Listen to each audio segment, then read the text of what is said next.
Passons à présent aux usages, aux minhagim des soirs de Rosh Hashanah.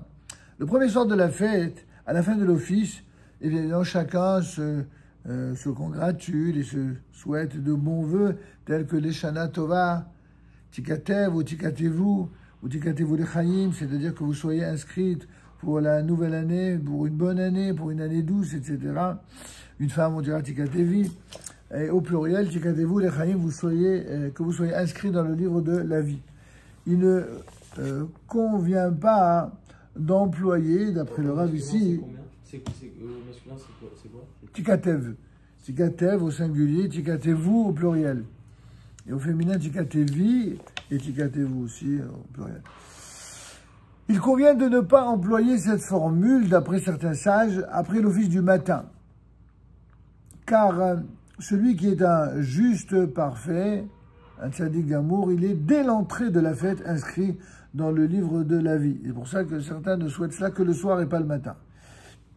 Lui souhaiter d'y être inscrit le matin seulement signifierait que nous ne le considérons pas comme assez méritant pour avoir bénéficié de cette inscription de le soir. Or, en ce jour de jugement, chacun doit estimer que son frère, il est méritant, il est tzaddik. Il faudra se rappeler de ce que nous enseigne le Rambam dans Ilchot Teshuvah, que lorsqu'on parle des 3 livres, les livres des tzaddikim, les gemurim, les livres des justes parfaits, les livres des Rechaim, des impies et les livres qui sont intermédiaires, pour justement donner le temps à la Teshuvah, c'est pas véritablement d'une logique arithmétique si convaincante de prime abord. Pourquoi? Parce que quand on parle d'un tzaddik gamour, on s'attendrait à le livre d'être inscrit dans le livre des tzaddikim, on s'attendrait à quelqu'un qui a fait une teshuva totale, complète, et que maintenant, ça y est, il fera tout. En fait, il suffit, nous dit le Rambam, que sur 100% d'activité, il y ait ne serait-ce que 51% de commandements qui ont été respectés et 49 qui ont été transgressés. Cela suffirait, d'après le Rambam, pour que la personne soit de toute façon inscrite dans le livre de la vie parmi les tzaddikim. Donc finalement, il faut faire des mitzvot, il faut regretter, il faut être sincère pour faire penser. Et que Be'ezrat Hashem, nous soyons en vie et que Dieu nous épargne le plus possible des épreuves douloureuses. Donc, chacun doit estimer chez son prochain que son frère est méritant, même si les apparences ne semblent pas le confirmer. Comme on le dit pour ceux, tu sais qu'il arrive parfois que lorsque quelqu'un demande Mechila, il y a des gens, ils ont appris qu'il fallait demander Mechila, il fallait demander pardon. Et ils balancent ce Mechila comme si c'était une lettre à la poste, et encore comme si c'était quelque chose d'automatique. Et le gars, il fait ça tous les ans. Et tous les ans, le gars qui demande Mechila la veille de Rosh Hashanah, dès le lendemain de Rosh Hashanah ou dès le lendemain de Kippour, il recommence à être humiliant, à être grossier, à être agressif, à être méchant, à être planteur, etc. C'est-à-dire quelqu'un qui fait même des mésactions. Est-ce que celui-là, on peut lui pardonner? C'est pas si simple.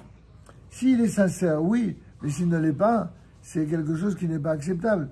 C'est pourquoi chacun doit estimer que son frère est méritant, même si les apparences ne semblent pas le confirmer. Qui sait si l'autre n'a pas fait échouer entre-temps? Et bien sûr, l'homme ne voit que l'extérieur, tandis que Dieu, lui, regarde l'intérieur, le cœur de l'homme. C'est-à-dire, tout ce que je viens de dire, c'est quelque chose qui correspond à un usage dans certains comités ashkénazes. Dans le monde séfarade, on a l'habitude de dire Tikatevu Lechaim aussi bien indifféremment le soir que le matin. Pour terminer, nos sages ont en maintes occasions souligné l'importance des actes symboliques. Le mot symbolique, c'est pas quelque chose qui a peu d'importance. Dans la tradition juive, c'est le contraire. Les symboles sont des choses qui sont chargées de contenu et qui vont se traduire en des actes précis. Aussi a-t-on l'habitude, le soir de Rosh Hashanah, notamment chez les Séfaradim, durant les 2 soirs, de consommer au cours du repas des aliments qui, par leur nature ou par leur nom, semblent être d'un bon présage pour le renouvellement de l'année. Ainsi, on va tremper la fameuse pomme dans le miel et on dira que l'année soit douce du début jusqu'à la fin de l'année, etc. On trompera non seulement le miel avec la tranche de pain sur laquelle on dit la bénédiction, également à Motilechem Naaretz, on le fait, certains ont l'usage de le mettre dans du sucre ou dans le miel, ou tout simplement du pain doux, comme le font beaucoup de Sfaradim. Après en avoir consommé le volume d'une olive, on trempe une pomme douce dans du miel et on la consomme après avoir prononcé la bracha sur les fruits de la Boré Pele Haetz et le fameux Yiratson. Il n'y a plus toute une série de Yiratson du Seder de Rosh Hashanah. Après quoi, on dira que ce soit ta volonté, Dieu éternel, Dieu de nos pères, qu'une année bonne et douce se renouvelle pour nous.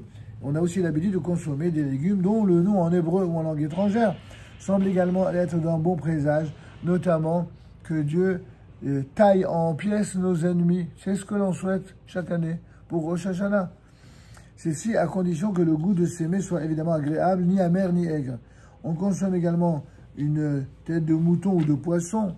Alors depuis la maladie de Creuset-Jacob, certains ont remplacé la viande comment dirais-je, la tête de mouton par une autre viande de tête ou dans le cou pour juste garder le symbole, mais éviter la maladie.